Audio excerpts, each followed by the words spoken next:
step by step on how do you start a podcast. Like you come up with an idea, then you go to Spotify, and you have to have a baritone voice like yours. You have to be as good looking as you, or can anybody do it? Thank you, sir.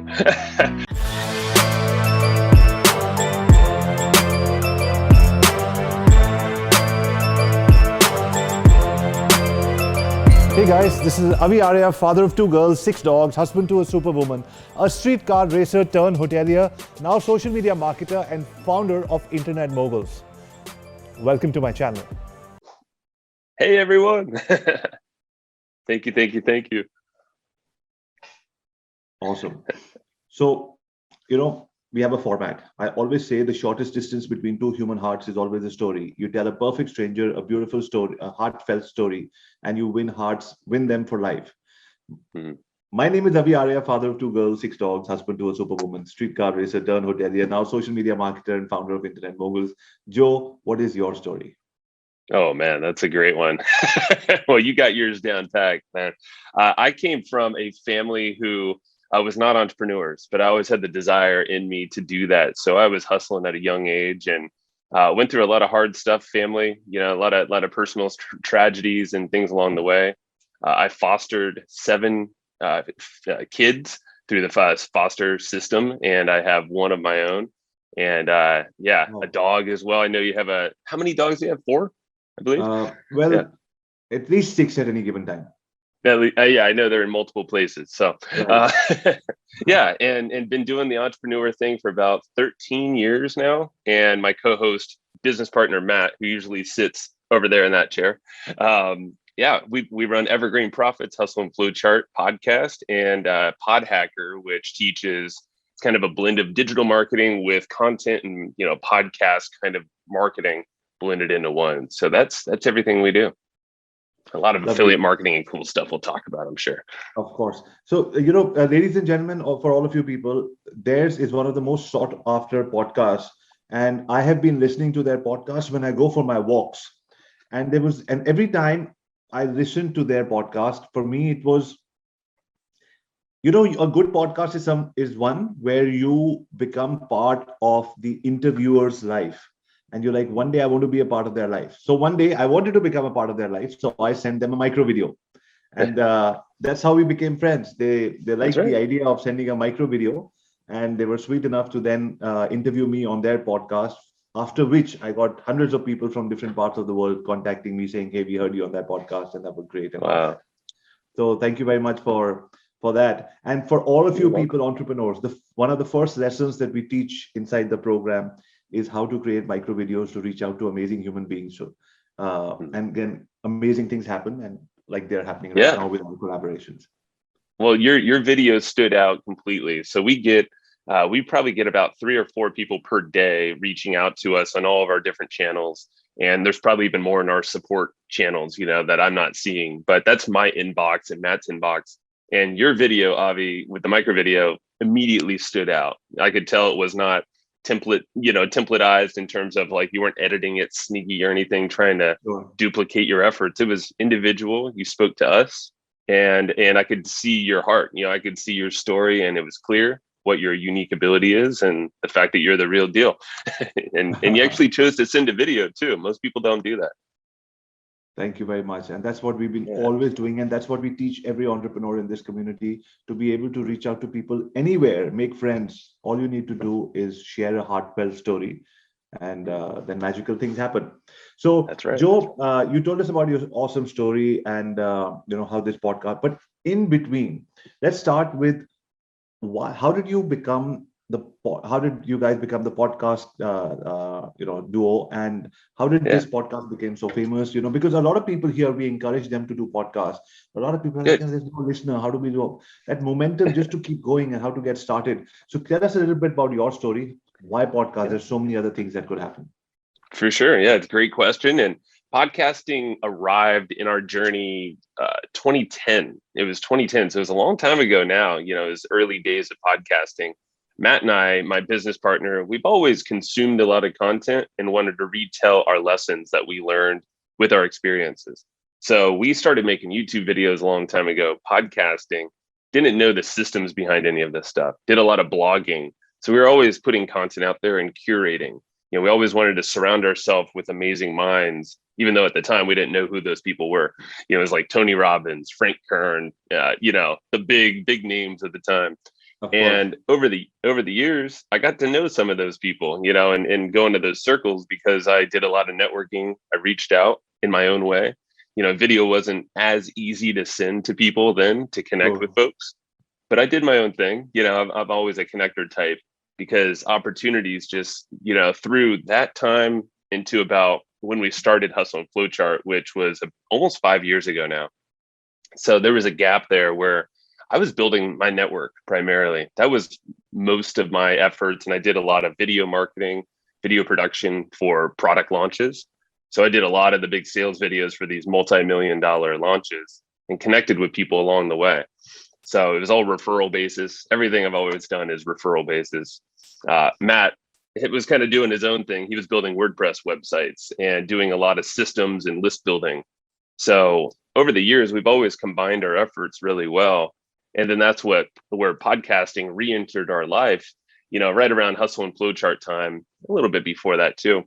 We started the show, and we had a list before, and we had an audience that we can kind of kickstart the show with. But Hustle and Flowchart has always been our kind of system to connect with people systematically all the time, and then we can always do interesting things with them afterwards, kind of like we're doing here.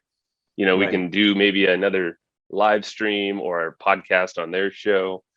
We can get a joint venture partner for one of our products. There's a lot of cool win-win things after you record an episode. So we've used it as a way to surround ourselves with mentors, connect with our, these greats, the gurus that we were studying from.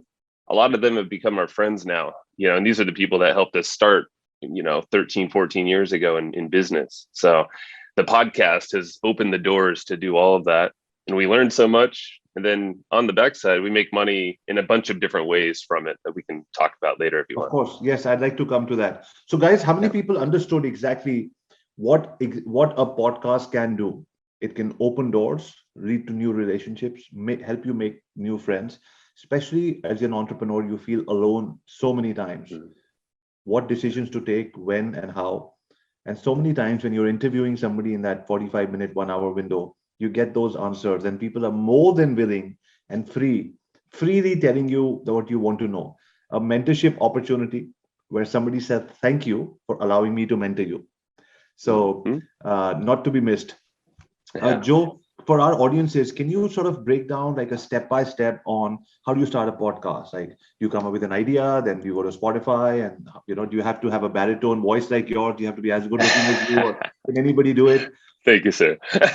Yeah, anyone can do it. And there's just ways, there's formats of podcasting, however it fits your desires in business, or maybe it's just a passion. That's okay. You don't need to make money with your podcast necessarily, but you can use it as a tool to further something you're already doing, or break into a new niche. You can start to connect with a new circle of people and then grow your influence through it that way. So you can do an interview style show, which ours kind of started as, and now it's a hybrid.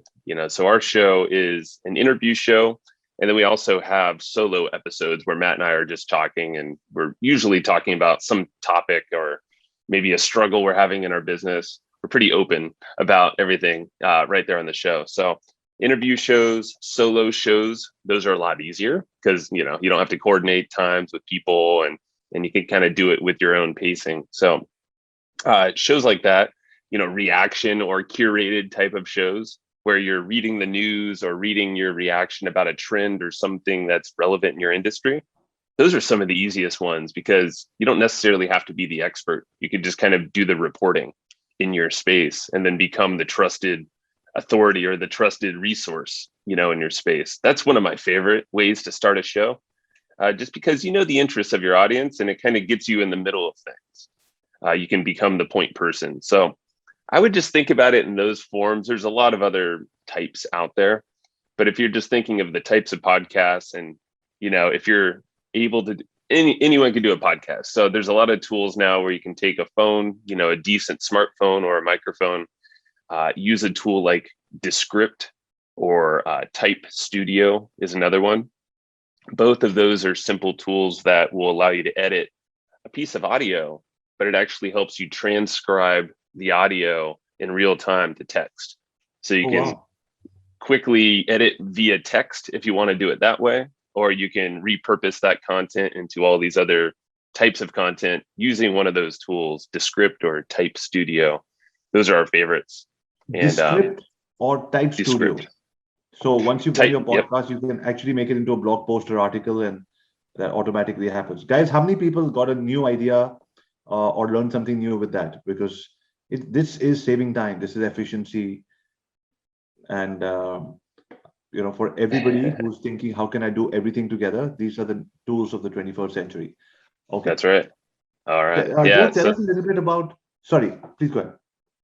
No, actually, yeah. Ask the question because you'll probably lead me in the right spot. I'm going to pull something up. A lot of people, we do a lot of counseling and training and consulting with all of our students over here. And my biggest win at the end of, so I do a 30-minute session with everybody who joins our program. And all of these people are people who've joined our program. Now, my biggest thing for people is, I want to understand their story, and I've helped them find a niche, dig deeper, find a sub niche, and then take a different angle and find a micro niche. Like, this is, so I am a doctor. No, I'm only a dentist, and I'm a dentist for senior citizens who need dentures only. But what about the rest of the market? But say no to everyone. Let's stick to one niche. Let's become experts over there, and then maybe we can open up later. If you're a coach, great. Who are you coaching? Well, I'm coaching people who have problems getting known in the marketplace. Okay, who are you going to help? Well, I'm going to help only the scientist community, only scientists. They're intelligent, they're nerds, but they don't know how to get known because they don't. So I'm going to help only scientists. And there's Seema over here who helps only scientists. So what we encourage everybody here to do is I tell them, I said, once you start feeling scared that the lane that you might have to drive fast in, you still have to be fast in business. That lane is going to be very narrow, and you're scared of, saying, no, I want to go broader. You're on the right track, because if it's scary, so go as narrow as possible. So if you have a contrary view, very welcome. If you have a similar view, if you can tell people how you chose your own niche and what kind of podcast, and other people you've interviewed over the years, how should somebody start a podcast and say, what am I going to be talking about? Yeah, no, that's a fabulous question. And I like how you offer your advice as well, narrowing down your niche. I think it's super smart. That's what we do. We take a different approach with ours, but we do filter people through our content. So it's interesting the way that we have built our podcast, and this is just our way we do it. You can definitely start very niche. Our podcast started off as a broad digital marketing podcast. So we knew that we had the network to kind of kickstart the podcast with the audience already on our email list and Facebook groups and stuff and customers. And then we had the network already that were digital marketers. But what we knew is if we created a platform or a podcast that kind of, when I say platform, that's basically our website, that's our email list, Facebook group, that's everything kind of lumped together. The podcast has allowed people to find it and discover the things they're interested in. And then as they progress and maybe join a lead magnet that we offer. So we'll put a call to action in every single podcast and say, go to flowchartgroup.com, which that goes to our Facebook group. We can then segment and see what people are interested in. And what we're doing is taking that data and putting that into our CRM and ActiveCampaign. And we're doing this automatically. And we actually have all of these different topics in our email follow-up systems that talk about the biggest interests that people are into.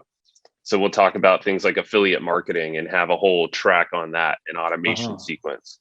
We'll have traffic. We talk a lot about traffic, and then podcasting. Those are like the three core pillars, underneath more of the broad podcast that we've created. So that's how we do kind of exactly what you're saying, is we segment and filter people through our content. Awesome. Now, moving gears, I've never done a podcast before, and I don't know what kind of questions to ask.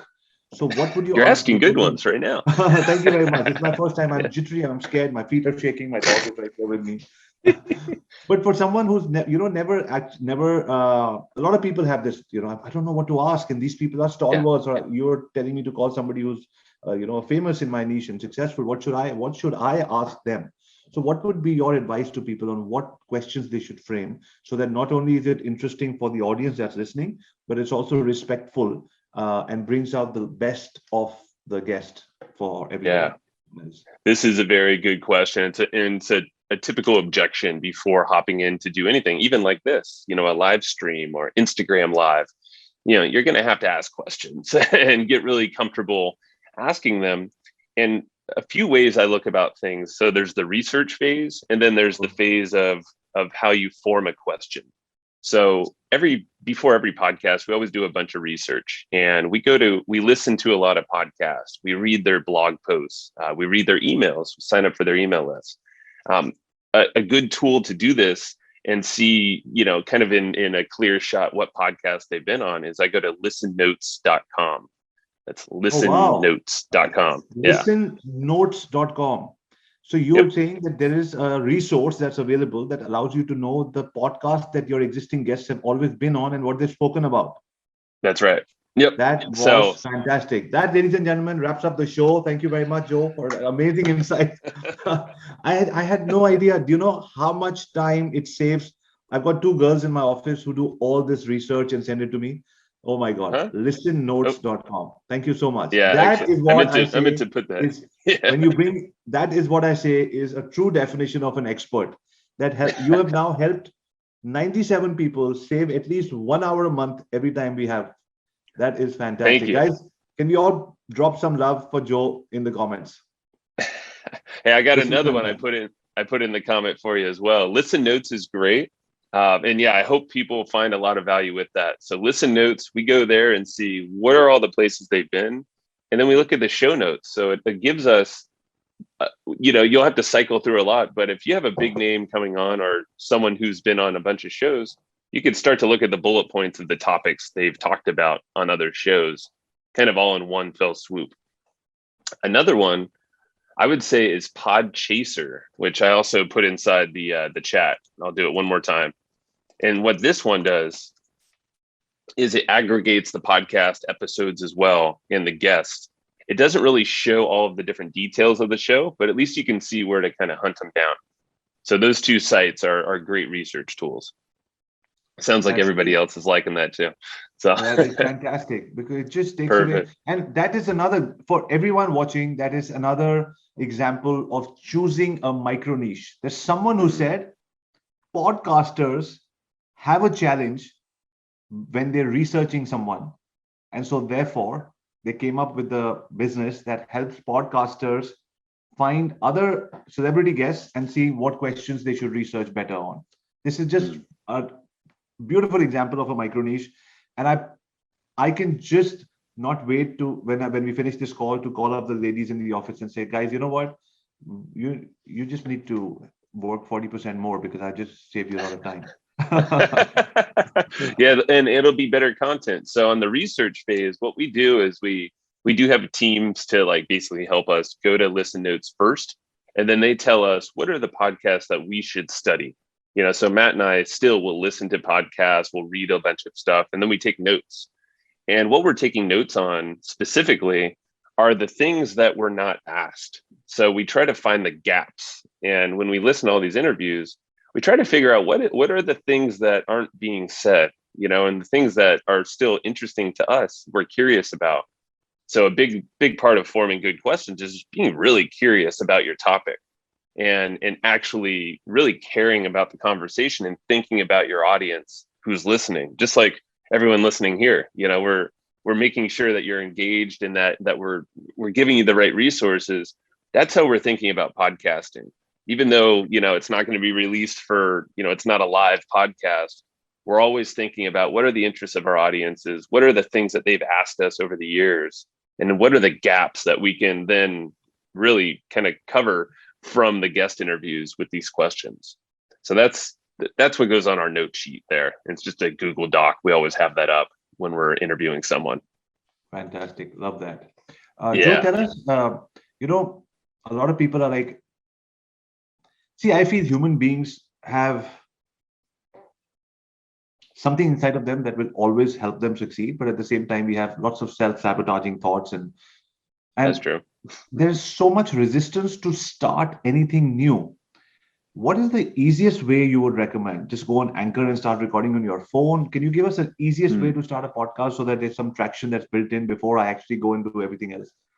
Yeah, no, Anchor, I mean, it's getting easier and easier by the day, to be very honest. Like the technology in the podcasting space and the creator space, even if you're going to do video, the technology is getting easier and easier. So Anchor is probably still the best way to do everything in one. So you can record with your phone, use the Anchor app, or, put some headphones on, and it will actually make the audio sound pretty good. And it'll give you the ability to edit, distribute. You can even monetize your podcast right through Anchor. And you do have the ability to, move that away to a different host in the future if you feel like it's working out for you.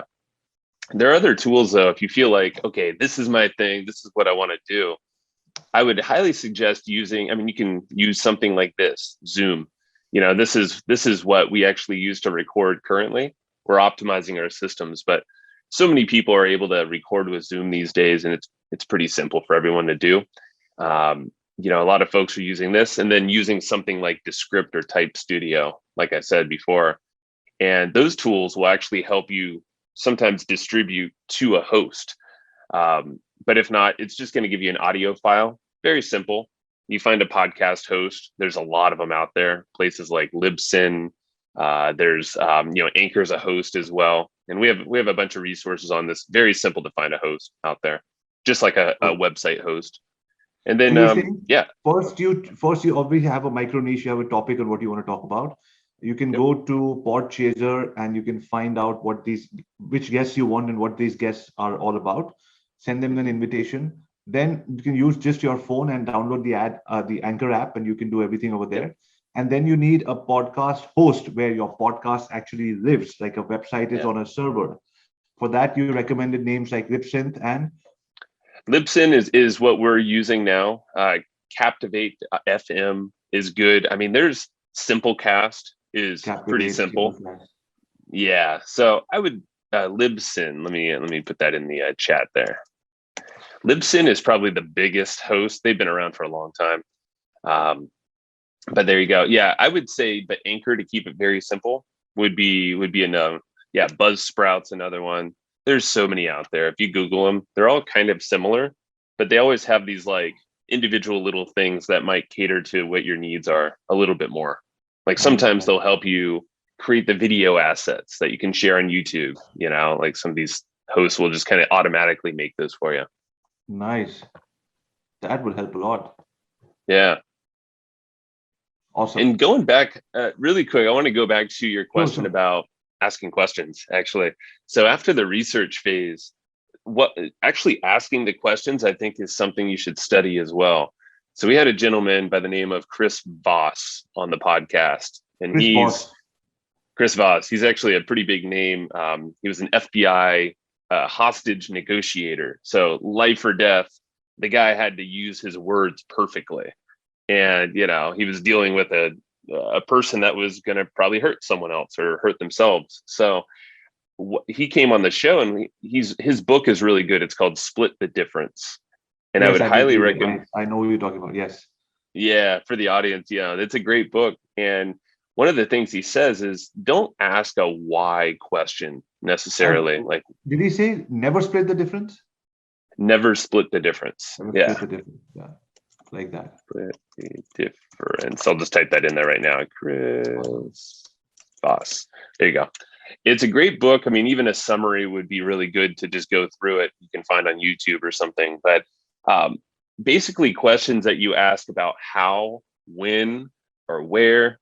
Not really a why question. A why question is, in the right sense, you can ask it, but it almost is like an accusational type, like it almost is like a finger pointing a little bit. It can come across as more of that kind of feeling. So when you're thinking about questions, think of how type questions, or, I'm curious, tell me. And then you can almost like do some mirroring, like repeat what they just said, and then kind of lead into another question as you're thinking about it. So So Yeah, you can when kind of play with it. Yeah, when you concur with somebody's ththoughts, you're actually allowing them to share more with you. that's And you're right. saying a strategy like that can be applied to podcasts so that the 100%. guest feels more in sync with you. And even if he's not planned to share, he'll share more because he's now feeling in sync with your thoughts. That's right. And And if so, so getting in sync with your thoughts, and I can riff on that, say a comment, and then have a question attached to it after that statement, that I make. Or I can ask, oh, that's really interesting, Avi. Tell me more about how in sync with your thoughts, how has that helped you out with, you can kind of go down that a little further. And yeah, there's a tighter bond with the interviewer and the guest on the podcast. And then, it gets them to open up, feels a lot more comfortable. It feels like they're being heard. They're of having course, more fun because they're talking about themselves, and yes, of course. anytime you can get them talking about themselves, I think you're off to a really good start. I love that. I love how because all about making your guest the superstar of your show. It's not about you anymore. It's about the guest, Yeah. and the questions are for the audience. And in between, you just happen to be there. The Yeah, brand is that's yours, it. the podcast is yours, and and people start falling in love because that's what I saw on your comments and how people fall in love with both of you. They're always every guest that you get, every celebrity, every guest that you guys get, people are like, he was great. Thank you guys. You're amazing. Thank you for getting this guy. So Yeah. the love goes back to people who've created the platform and created the opportunity for everybody to learn. It could be the Yeah. same guest, and the best part, what I've seen, Joe, is it could be the same guest coming again and again, but Yep. you don't want to have another Tony Robbins answering the same question that he could ask anywhere else. You need to know what is it that your audience wants to know and ask them questions that they may have never answered or at least tailor made for your audiences. And that's when it makes that podcast so much more different. That's perfect, man. Yeah. And that's, if you keep those principles in mind, you're, it doesn't matter what kind of podcast you are, you're going to be unique and you're going to have your own voice coming out and people attach to you. That's the beautiful thing with podcasting, and YouTube videos are the same way. There's a reason why these kinds of content are really blowing up right now. They're very popular, keeps a lot of engagement, and you don't need a lot of subscribers to really create a really nice business. I think that's the beautiful thing here. I know a gentleman here in the States, US, that runs a conference, I think 3 times a year, and he fills it up about 300 people, and he charges, I think, at least $500 to attend that conference. And he only has about 500 people listening on his podcast per month. That's not that Wow. many people, but it's enough to, that's his trusted tribe. And they're telling people, they're referring, his conference to probably their friends to come to.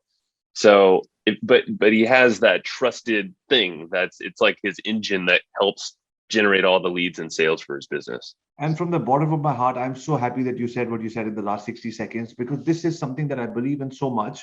And that's what I want everybody here to believe in, is that when you look at people with millions of followers, you don't necessarily need to be that. A small tribe, 4 people who you care about, just that micro niche is enough. Then 500 is a big number, and you can monetize it and take it wherever you want. That is just fantastic. There was somebody on Gary Vee's show a couple of years ago, and that guy said, I've got 2,000 subscribers on YouTube, and I make $200,000 just by serving them and answering their questions. And I always say, imagine 2,000 customers in a big hotel lobby or a banquet hall. They're all your customers. You have to answer everybody's questions. It'll take years. That's all you need. And those 10% of them paying you money, you have a solid business. That's right. That's it, man. All of And you that's people who are watching, you're not far from success. The only thing that cripples most of us is when we get scared of big numbers and it stops us from starting. And second, not being true or loyal to our micro niche. Sorry, Joe, you were saying? No, it's perfect, man. That's it. It's a great reframe, because I think most people, the objection to start a podcast or even create any content or to start an email list, these are like very foundational things to our business. And if we didn't have an email list, and again, you don't need a huge email list, but you need to have a focused, trusted, niche down email list that's going to listen to you and take action. Same with the podcast, that's just a trust builder, and it's going to keep you top of mind. And that's the thing. Yeah. Once you have if I have trust, 10 people who are ready to listen to me every month, it's a good time for me to start a podcast. Oh yeah, man. And everyone has 10 people, in their network that's interested in what you have to say. So you're right. Guys, for everyone, 93 people watching over here, does everybody have 10 people who you can invite for your monthly podcast? One yes, two. Oh, absolutely. Awesome. Yeah. Awesome. There you And go. so there is nothing stopping you from getting started. Oh, that's great. I mean, that's the thing. There's never enough podcast. That's the thing. There's a reason why there's so much content, is because there's attention. People want it, and we all have networks, so yeah, you're right. And also Good one more thing questions, that I Avi. like Yeah. to tell people is, oh my God, there are so many podcasts. There are millions of them. I should have started 5 years ago. Nobody cares. There are millions of, you know what? I always look at it this way. You go to the beach, you go out for a walk, you have neighbors, it's like, Yeah. It's almost like saying, hey, everybody's already got friends or people, and now nobody's going to be my friend. You go out there, start interacting with people. You'll create your own, own equation with different people. Everybody will have, and that's how it works. These networks are so powerful because one interview can lead to a friendship like this. And we are now till 2 months ago, we had no idea who each other either of us was. And today, we're thinking of doing so many things. I want Joe and Mike to be on my 2,000 person webinar and talk to people, do a special section on. So those amazing things happen only when you make a beginning and say, you know what, Put it let's out. start doing it. Yeah. Yeah, man. Joe, when I look that's at it. your podcast, it is so well laid out. Everything from the description to, it's just for everybody else. Can you just give us a sort of just a breakdown on what are the 2-3 things that you do every week from the time you interview somebody or you reach out for an interview to the production, if you can give us a step-by-step thing. Yeah, and you know what I'm going to do, actually? Give me 1 second, because I have some slides that show this perfectly. Awesome. And I want to hunt these down, because it's really going to give you some guys, if nice you're excited visual to see what Joe actually uses for his business that he wants to share with you, all you need to do in the comments is bring up those slides. Bring up those Bring slides. it on, BIO. Yeah. It's got to download. Almost there. No problem. Please. No, these are great questions, because that's let's see here. I'm just making sure. Okay, it's loading up right now. Thank you, guys and gals. All right. So I have it here. Now I'm just going to share the screen, and definitely any visuals, Avi, that I can show that would help out, let me know. Awesome. Please do. Thank you. Are you able to share your screen? Bhaskar, can you please have Joe share your screen? Okay, great. There you go. We're all good now. So you should see my screen. And what I want to do is go down to this section right here. So this is our process, more or less. I mean, there's a lot of different details in there. Can you see it, Avi? Just want to make sure. Oh, yes, absolutely. Perfect. Good. So when it comes to our process, this is where we spend all of our time. It's just the recording day. And after that, we basically have team and systems that do everything else from there. And you can see it goes to editing.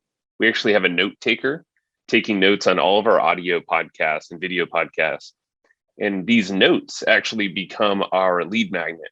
So that's how we grow our email list on the back of the podcast. And I think that's a missing link right there. I know most podcasters are not thinking of, or how do I grow an email list on the back of all this content? This is how we do that. And I can dig into that if you're curious as well. That would be fantastic. The system. Please do. People are loving it. Yeah, perfect. So the show notes. So I'll show you what those look like as well. Those are the published blog posts for every article. Those are all taken kind of from the notes, and that's someone else on our team creating all of those. And then they publish it on all the different platforms for us. So when you have a podcast and a podcast host, they'll do the work to publish them on iTunes, Spotify, and all those other, Stitcher, all the different podcast platforms. But also you want to make sure you have your own website and a blog post for that website for the episode. You want to make sure to do that, because then you have the SEO abilities to get ranked by Google and all the other search engines. because that's actually how we get the most of our organic, new traffic to our podcast is through SEO. It's not through iTunes. It's not through Spotify. It's actually just good old SEO. So really making a good blog post page and thinking about, how can I make this actually attractive to Google is very important for audio podcasts as well.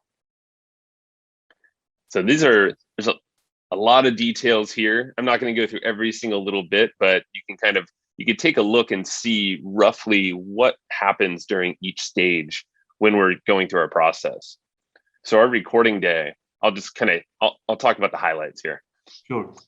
Recording day, we like to batch record everything we do. So when we have interviews, we record between 3 or 4 episodes in one single sitting. So Matt and I will be here, and we do all of our preparation prior to, and we do that because that allows us to record almost a month's worth of content in one day. That is brilliant. That was a game changer for us. So that was a simple system that we were able to do and contain our time. So we're not feeling like we need to run around and record stuff all day long or every single day of the month, because we don't. It's kind of just a peace of mind to get it all done in a single time, focused, and then we can give it to our team and then have them really focus on it, and not have to rush through stuff. So we use places like Calendly to schedule our podcast, and then we make sure that the guest is always prepared before they arrive on our podcast. So we automate that by Calendly, and then we send them some emails and things like that prepare them prior to. Tell them, hey, get camera ready and all of this other stuff, which microphones to use. And then I told you, sorry about that. That should have been off. The Zoom recording is, so I talked about how we record. I'll give you a couple other options. So Zoom is what we do currently. The problem with Zoom is the video is not the best. When you're recording video, it compresses it a lot. So what you want to do is actually, Zoom is okay, but if you're really going to think about video, try out something. There's one called Riverside.fm is a really good tool to use if you're a little bit techier and want to get higher quality content produced. Riverside.fm is definitely what I would recommend for that, because it's kind of like a video podcasting platform to record all of that content. So then going after that, really after we record, everything goes into Dropbox, and then it's in the hands of our team, which that's where they pick up the editing, and they add our intro, outro, call to actions, all that stuff that we kind of talked about earlier. And then, Avi, I'll get into this now, which are the notes that we take on every episode. These are cool. So what we take are kind of like these cliff notes, if you're familiar. It's essentially a summary of every podcast episode. What we like to do, because every episode we have is about an hour long, so it's an investment of time. But we want to say, hey, if you just want to get the action guides, the notes for this podcast, go to flowchartgroup.com within 2 weeks, and you'll get them for free. So we give them a little scarcity there to, our urgency to get the notes within 2 weeks.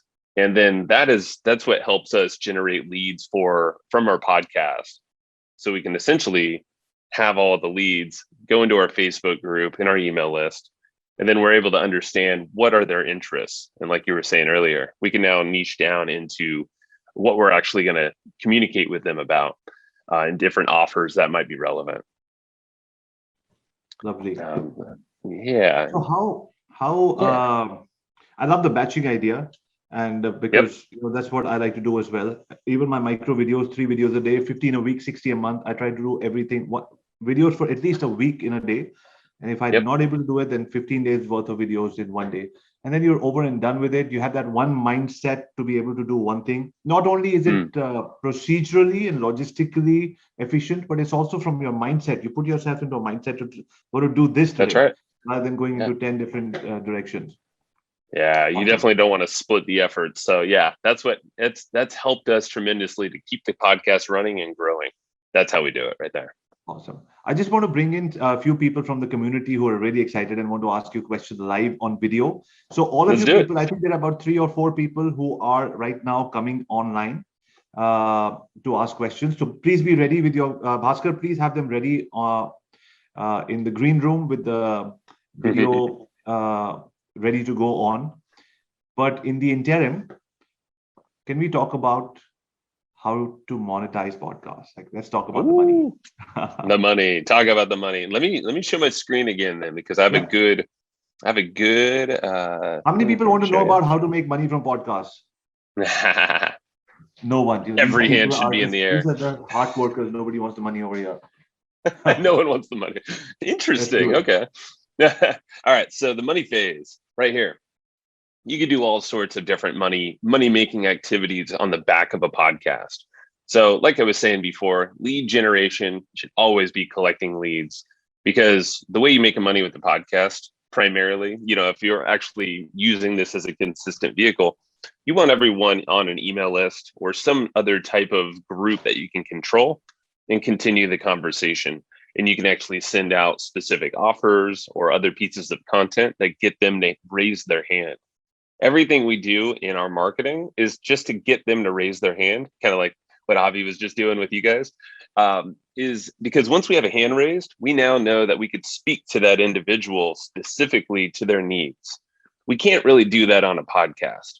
So that's why we're always sending people to the next best thing that they would likely be interested in and purchase.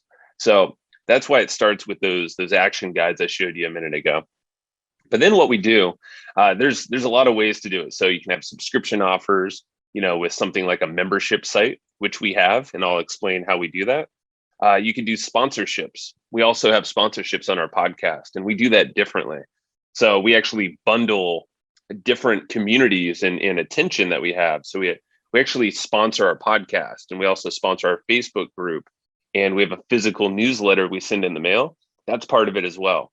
And what we do is we put a price on all of that, and then that's what people sponsor. So that's how we make money as well with our content. Affiliate marketing down here is our bread and butter. We love affiliate marketing. We've been doing this since day one.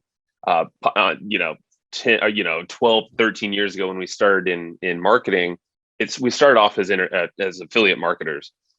And on the podcast, we can all be affiliate marketers because we can shout out the tools that we love, the software that we're using in our businesses, or maybe there's a training program, maybe Avi's. I'm not sure if you have an affiliate program, but you can shout out the things that you love and the things that have helped you get to where you're at, and then share them with your community.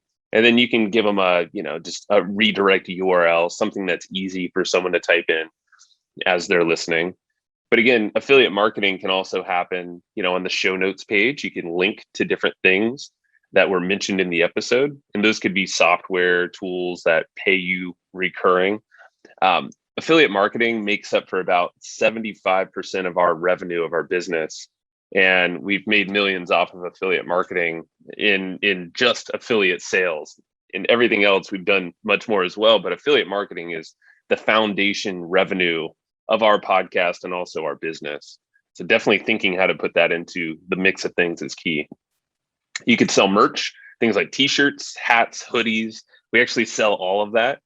You could use a website like Printful is perfect. That's how we do it. So that's all print on demand services. There's a bunch of them out there. And in your area, maybe there's some better services, but we use Printful. Offers and services. So if you're a consultant, or if you're you have an online course, definitely you can always make the call to action of your podcast that thing. So for us, the latest offer we have is Pod Hacker, which is, it's basically everything we're talking about here. So we mention Pod Hacker a lot on our podcast and link it around because that's a core offer of ours, and it's solving the podcast problem for people. So we send them that way.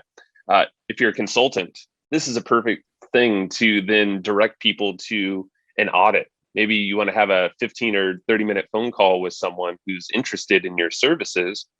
Well, you don't, like Avi said, you don't need a lot of people listening to you. You just need a handful of the right people to raise their hand and reach out to you. And you can sign them up as a recurring service client, whatever that service is that you have. That's a great way. A lot of people do well with podcasts with a small audience if they have a really, really key service talking to that niche. And then, of course, books. Books are definitely great. And any kind of events, masterminds, things like that do extremely well because, people want to meet you. And when they're listening to you all the time, this is a good opportunity to do that. So did all that make sense, Avi? And I'm not seeing the chat here. Ladies and gentlemen, boys and girls, how many people got at least 2 bulb-on ideas? We use this a lot. We say bulb-on, and if you have multiple bulb-on ideas at the end of a show, you say chandelier on. And every chandelier on is a show which is successful. Okay, I love it. Guys, before going ahead, can you I wanted to talk about monetization a little more. And guys, see, he's given you multiple ways to make money, millions of dollars coming out of podcasts, and you don't have to have millions of followers. And that's what, I loved what he said about consultants. I knew it because many people are coaches and consultants over here.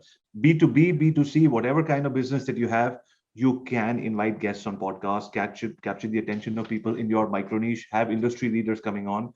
And this conversation makes you an authority by default.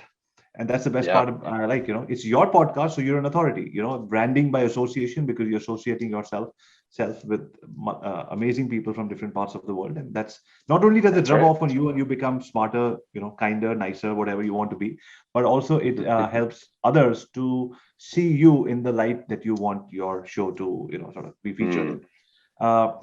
Moving ahead, what? There are some people in our community, how to have a rich baritone voice like yours, Joe. I know. I love that comment. Thank you very much. I don't know. It's natural. And maybe the coffee helps a little bit, but I'm not sure. I'm not even using a good microphone, just these little headsets right now. I appreciate it. I'm sure there's voice coaches you can hire if you wish.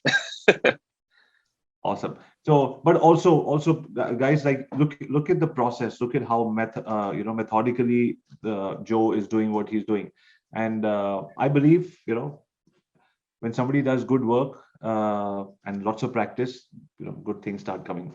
And well, check this out. I mean, do you want to learn a little bit more about the money phase? Because it seems like yes. I want to turn the chandelier on. I see Let's one from guys. How many people are ready to turn the chandelier on? Just say CEO in the comment box, and over to you, Joe. All right, my man. All right, so this is our secret sauce, and when we show this, it usually gives a lot of ideas. And knowing that a lot of y'all are consultants, just keep in mind that you can modify this, you can tweak this how your offer is. This just is ours, but you can definitely make this for yourself. So this is a visual overview of how we get attention. So we get attention on the podcast over here on the left-hand side. That's where all of our content is created. Everything starts here because the content that comes from this show gets turned into emails, it gets turned into blog posts, videos, all of these different things that we can use. But what we're doing, like I mentioned before, we give away the action guides or like the flow notes. Sometimes we call them different names, but that's the call to action. Our main call to action on the podcast is to get those free notes and join our Facebook group. It's actually the same thing. It's just a redirect. And you can see that adds them to our email list. And then of course, right after that, we give them the ability to upsell to our membership and our newsletter. So that's a paid membership. It's $15 a month or $59 a year. And if they sign up for the $15 per month, we actually send them a physical newsletter in the mail. And it looks just like this right here. So these are all notes. And this is kind of a screenshot of how some of the notes look. They're not overly designed, but they give you the meat, actually the content that people want to get through an hour-long episode really quickly. But you can see this gives us the opportunity to get them on an email list, to get someone to purchase. These are all super fans here. So $15 a month, micro continuity, helps us pay for all of the content and all of the production, the podcast. That's all supported through the membership and newsletter that we sell. But you can see it's a very easy flow from podcast to give them something that's just very, very valuable that they're definitely going to want, everyone on the podcast. And we're giving them the ability to upsell into, hey, actually get all of them. You can get the backlog, the 400 notes that we've already taken for people. And that's our membership. So that's recurring revenue that allows us to create more sponsorship money. Our offers, we could sell things like PodHack or other stuff. And then of course, affiliate offers. That's all built into the membership and the email list. They're constantly seeing kind of a rotation of different things there. But also if I'm sure most of you have been a part of a Facebook group or have one. Well, we also add people to our Facebook group. So now we're getting people on our email list and a Facebook group. So we could do things like this, like live streams, we could share, we can connect with all these people, more affiliate offers. And of course, getting involved in general, just with the community is so valuable. It's what Avi is doing here with everyone here, and everyone can engage with each other. But as a consultant, I would say you can also take this path and do something like this. So this is just a modified version of what we're doing. I wanted to show you is that first touch. So the call to action on your podcast could be, hey, join and sign in your email address. Give me your email address and I'll send you a cheat sheet for a big topic that I like to go over with my clients, let's say, as a consultant. And maybe on the same landing page, you can actually say, click here to book a call. We can do an audit. Maybe it's a 15-minute audit. Both of those things can be on the same page. And that way you can capture a lead, but also get people who are ready right now to talk with you. And this is where it's so powerful that you don't need a lot of people. They just need to be ready to talk to you at the right time. So that's why you're always sending a new podcast out. Maybe it's weekly. And then you're always giving them the opportunity to call you up or at least book a call with you. And then of course you can do your selling of any offers and services after that point, either through email or just right there on the phone. So very simple flow right there that you can swipe, Avi. Hopefully that made sense. And let me know if you have any clarification there. No, that's fantastic. That is fantastic. But it's so nicely put. Guys, how many people have already taken a screenshot of this? Good. Please do. Okay, awesome. So guys, if you can, I'd like to call Nikunj. Nikunj, can you please switch on your video and join us? Oh, I see chandelier on, huh? CEO. There we go. Guys, chandelier on? Yes or yes? Oscar, can you please get Nikunj on?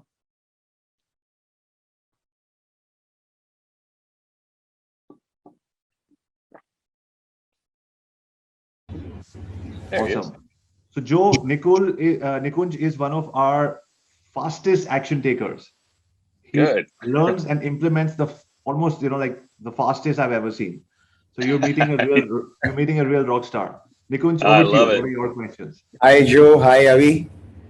Basically, Avi is the guy who really inspires us, and he makes sure that the bulb is always on. Even at the night, we are literally switching on the bulb and sleeping nowadays. That's good, man. It's good to hear. So Joe, like all these entrepreneurs, they're like amazing because it's 10 o'clock at night and the show goes on till about 11. So this is the. You guys are amazing. This is the real hustle and flow happening here. Yeah. It's such a coincidence that we're having this session on podcasting today. And it's great hearing you, Joe. Your insights and the way you are giving away knowledge and data, amazing. Thanks a lot for that. Such a coincidence that just last week we were just sitting and making a list in the diary of the people we want to start an interview podcast channel with. But then while doing that, we got into a kind of a fear zone and some kind of an analysis paralysis zone, where we started thinking that we don't have that kind of a following where the guests we are hoping to get on our show, what are they going to get out of it? I mean, if I try to invite them, then the question will come, what is in it for me? That's what we are thinking that might be going on in their mind. And that's where we are in the phase, whether to go ahead, whether to still create a little bit a bigger channel so that we are able to tell them, yeah, this is the kind of audience we can give you. So this kind of an analysis is stopping us. That is the main issue where we are stuck around. And the second is to ensure, there are two questions. And the second is to ensure a good continuity to the podcast. Like once we start, we do not want to have that 3 weeks we have a guest and the next 2 we are just idle. So what is, with your experience, an ideal number that, yeah, once you have so many shows lined up, then you should get into the game. Otherwise, wait and still build up more. So yeah. Yeah, no, great questions, man, and very common as well. So I would say for your first question, this is kind of both questions have a similar solution to them. So going back to what makes you different, I would say really studying who it is that you're going to have as an audience listening to your podcast, and then start to look who are the potential guests on your podcast. You're probably not going to start with the celebrity guests right out of the bat. You need to make a name for yourself, of course, but definitely start with your own network. And everyone has their unique voice we've talked about, but just get that momentum is the key step. And and like you said as well, maybe it's test it for 6 months, and then at least have a container where it doesn't feel like you're committed forever to this, but at least use it as a way to get momentum. Start with your personal network as you already have it. So it's so easy to kind of do. This is how we did is we emailed the people that already knew, like, and trusted us. That would be great for the niche. Even posting on social media, you'd be surprised, but you can get some really interesting names, inside your circle just by asking and saying, hey, I would love to feature someone, in this specialty. And would anyone here be able to connect me with them? And really leveraging your network. That's how we always do it. Whenever we're searching for someone, we just kind of put it out there in all the different channels, and we just let someone else do the connecting for us, because people love to do that. It's not they're not going, it's not something you have to pay for or anything really. You can, but honestly, you could just ask. One of the things that we do is we have a Dream 100 strategy. And this is where I wanted to share kind of the answer to the other question, which is, how do you continue to always have a lot of guests inside, ready? This is where getting connected to a good amount of people and then batch recording using, record multiple days or episodes in one day really helps. The Dream 100 process, and maybe I'll show my screen one more time just to show, I'll have to pull it up, but what I have is a Google sheet, is where I've listed all the 100 names of the people I would like to get connected with. And on that sheet, so on the Google Sheets, just a spreadsheet, we have a name, we have the Elon Musks of the world. So, the Bill Gates, the very top of the top. But then we have people who are just slightly outside of our network that we would love an introduction to. And this spreadsheet is in the signature of all of my emails. So I send all of my emails through, a Google email, kind of like Gmail, G Suite. And what it does is if I link that Google Sheet in my signature, it puts an attachment that looks like an attachment. It's just a little Google link to the spreadsheet. So that means every first email or reply I send, that person sees the people I want to get connected with. And we've received amazing connections from people like our bookkeepers, and just people who aren't even the ones that we would ever expect, but it allows us to always get really relevant, introductions without trying. All we're doing is just sending our normal emails. So it's really, really interesting. Let me actually just put in the link to our sheet. It's not fancy at all, but at least it gets the job done. And hopefully that helps answer, because those two things honestly would be all you would need. That's actually very interesting about the email link. Yes, it's something I stumbled upon. Yeah. From where the help might come. Yeah, that's right. So if you go to that link there, to ask and the help will be provided. Something like that in Harry Potter. Oh yeah. That would do it. Super. Thank you, Nikunj. Thank you. Did I help you out? Thank you very much. You're very welcome. The next person we like to bring on for a question is Vidya. Vidya, are you in the green room? If yes, you can switch on your video and ask your question. Vidya is a very accomplished, Bhaskar, please help, is a very accomplished coach and teaches people on clarity and many other things, and also helps the community a lot with all the new members coming in. Awesome. Vidya, over to you. Cool group. Hi, Joe. Hi, Vidya. Nice to meet you. Yeah, thank you for sharing so many things. We're very. Of course. So I have two questions basically. My audience, I kind of keep doing surveys.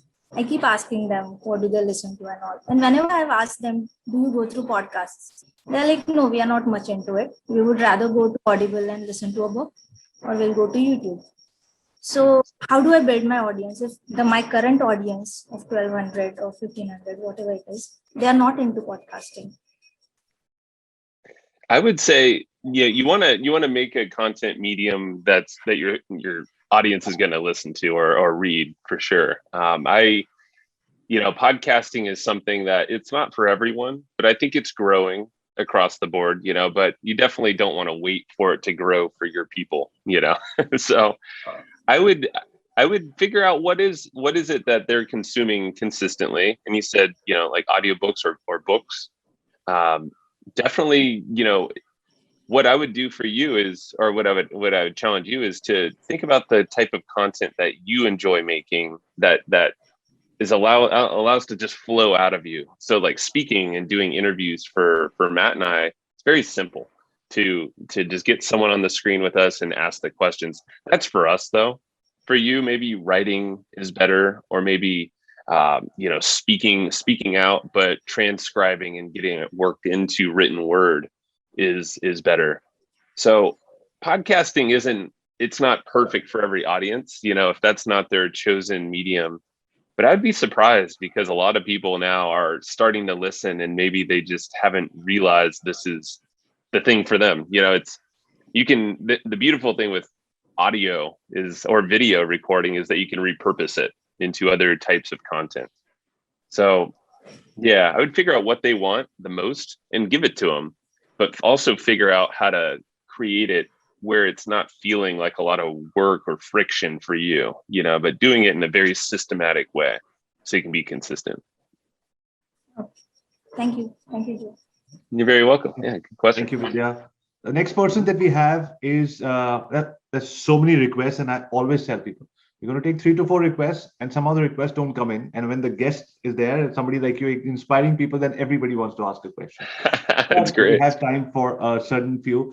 The next person is Seema. Seema, have you already joined? If not, Shweta, Sondhi, or Kanika. Any of these 3 people who have already joined and are here in the green room.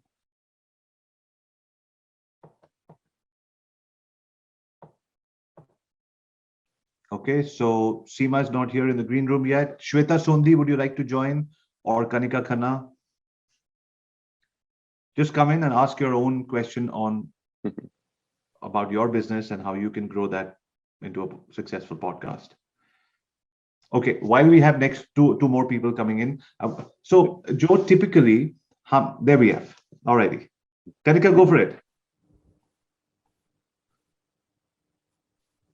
Hi, Avi. Hi, Joe. So, hello. Nice. So I talk about feminism, and I'm a relationship coach basically. And I would like to know, how can I, help women, through podcast. I don't see many women right now on the podcast platforms. So how can I invite them to come on such platforms? If I start my podcasting, how do I invite them? I think there's actually a lot more women than you think on podcasts. There's a lot of women on podcasts.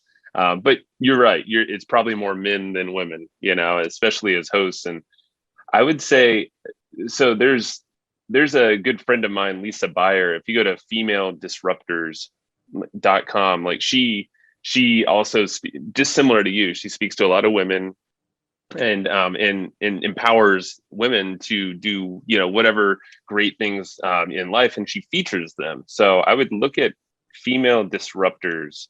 I'm just going to put it in the chat for you so you can look at it later.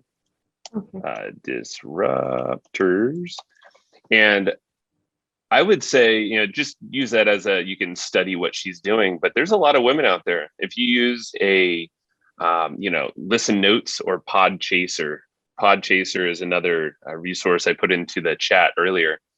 If you start to kind of search around there, you can find the women, maybe there's specific people you're looking for, or you find one podcast that's because if you look on Google or or Apple, you can find a couple of shows and then start to look at the related shows from that show. Typically on the page, if you scroll on the bottom, you could see listeners of this podcast also listen to this podcast.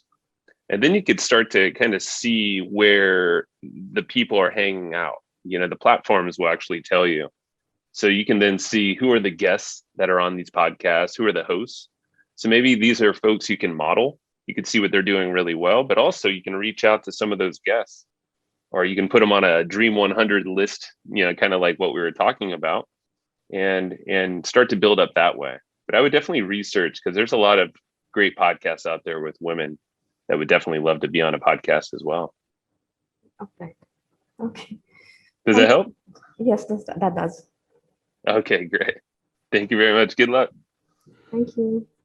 Mm-hmm. FemaleDisruptors.com. Joe is the man with every answer that you need. Guys, before we wrap up the show, we have about 5 minutes left, and I would like. Do you think all of us would love to follow Joe on his Instagram? I would love to say, Joe, we should have 100 new followers from India right now. Awesome. Instagram. Can you put your Instagram link here, please? I can, yes. And let me just pull it up just to make sure that and it's going to be. This is the one thing that we like to do with not all our guests, to be honest, and everybody knows that. With some of the guests who be like, oh my God, there's so many chandelier moments on. Once you posted your link, please hold up your Instagram account and see your 100 followers go up. It's a sight. It's a thing. It happens. It is a thing. Let's see here. So right now, yeah, just over 1,000. So I don't actually use Instagram quite a bit, but that's it. Oh, thank you. Oh my gosh, look at that. It's already going up. I love it. Go. Oh my gosh, you guys are amazing. That is very, very, very cool. Well, thank you so much, everyone. And definitely reach out to me. And yeah, go ahead, Avi. Joe, you know what? When we do a similar activity on the 2,000 person webinar, you can just imagine what happens then. You're an amazing, the whole group is amazing here. Very engaged. I'm impressed. Yeah. Any other, I like, if there's any other questions, so can I give some other resources, or are there good? Please do. I just wanted to make sure Seema wanted to come here. Seema, are you here already? Oh, please. Yeah. I see one in the chat. Okay, so Seema, please turn on your camera and come online. And after Seema, we'll get Nahush. Nahush, please turn on your camera and be in the green room.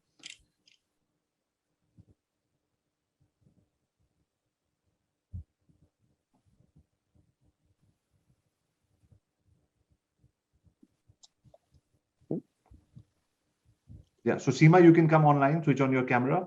And Mishali had a question on what are the basic tools required on mics, filters, and everything. So maybe Joe has a resource for that. Good idea. So Nahush is an accomplished lawyer from India. And Nahush, you can switch on your mic and go for it. Hello, everyone. Hi, Joe. Oh, nice to meet you. Thank you so much for your wonderful inputs, Joe. I really enjoyed the session, especially your rich baritone voice and, of course, the content. So my question is, when we think of podcast, we generally understand it to mean in audio format. So can there be a video podcast, and how far are people receivable to that? How far are they ready to? How far are they ready to receive video podcast? Can we post video podcasts on YouTube and still grow? That's the thing.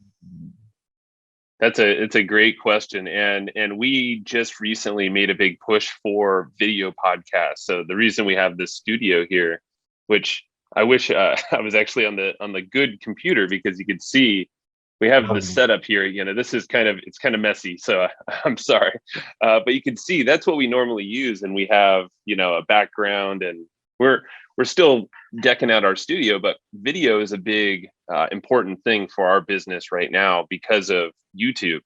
YouTube is a place you want to be with your show, and you can see something you can model is, I'll plug it in the chat, but it's we have our YouTube channel. It's at Hustle. Let me see here. Just throw it in the chat really fast for you. Hustle and flowchart.tv. And if you go there, you can see what we're doing is putting a full length episode on there, but we're also putting clips for every episode on there. We have a smaller channel now, so it's not a ton of followers or subscribers, but it's growing. We're actually seeing the engagement every single week. We do a whole assessment. It's almost doubling the engagement. And what we do is we make sure to clip anything around like 5 to 8 minutes long as like a takeaway from the episode. And those ones do especially well on YouTube. We've consulted other folks that actually have much bigger followings on YouTube, and clipping out something around 5 to 8 minutes is what we found work best on YouTube. And those are, something that's just a standalone keyword or something you can optimize on YouTube from the longer interview podcast. That's what does well for us. So definitely having video helps your growth tremendously. YouTube has the algorithm that can help you get found, whereas, podcasting doesn't really have the same kind of algorithm just in audio form. So it's smart to leverage other platforms and make sure you're showing up there. Yeah. Okay. Thank you. Thank you so much. Very good. Yeah. You're welcome. And the last question is from Seema. Seema, over to you. Hi, Joe. Hi, Avi. Hi, Seema. Joe, I'm very sorry I joined late today. So this question might be irrelevant or something. So Jay, actually, Joe, my tribe, my customer is a very isolated community. He's a scientist or a researcher. So majority of the times these people are not on social media. So how do I grab them and how do I attract them to podcast? Yeah, how to get them as a listener? Yes, listener, and also for panel interview or something. So I think after listening to you now, I felt that instead of going for their video interviews, because this community is very isolated, I can go for a podcast will be a better version for them because they're introvert. They don't want to be seen in the beginning. But how do I get them as a listener on podcast? Yeah, I would definitely figure out what are their mediums, their channels where they digest content. And most likely email is probably part of that. I would guess they're checking email in some regard. So, try out the approach of the Dream 100. I put that in the chat. I don't know if you heard that part, but you can list out, the number, the 100 names that you want to get connected with, and that can go in email. That'll get you connected with some of these people. If you don't already have, a one-on-one connection, that'll get you referrals.